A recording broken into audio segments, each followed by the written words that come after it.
สบายดีข้าพเจ้าชื่อว่ามิงรอเฮียงสาขาคณิตศาสตร์ปี 4วันนี้ข้าพเจ้าจะมานำเสนอเรื่องพิสูจน์มูลขั้นจรกรรมเท่ากันมีจุดประสงค์เพื่อให้รู้ที่มาของมูลขั้นจรกรรมเท่ากัน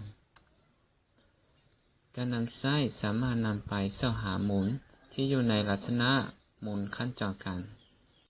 ซึ่งเป็นแนวใดนั้นเราจะมาติดตามกันเลย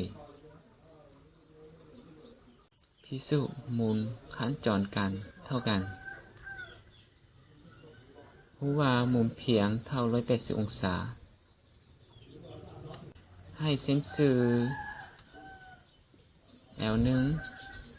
และให้เส้นสื่อ L2 ตัดครับเส้นสื่อ L1 แล้วจะเกิดมีหมุนใหม่ด้วยหมุน1หมุน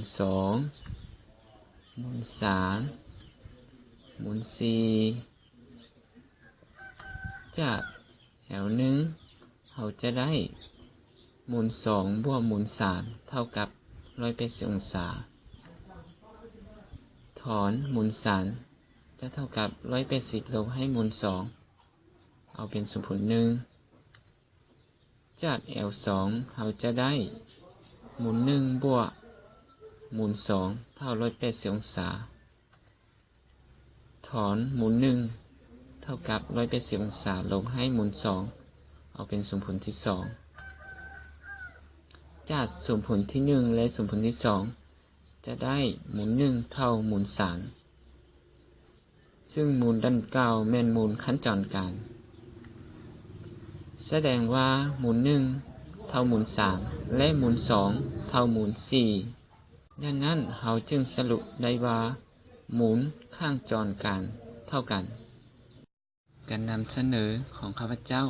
ก็หมดเพียงเท่านี้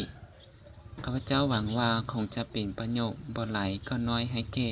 ท่านผู้หาชมท่านหลายถ้ามีบ่อนใดผิดพลาดก็ขอโทษขออภัยและถ้าว่ามีท่านใดมีคันคิดเห็นหรือ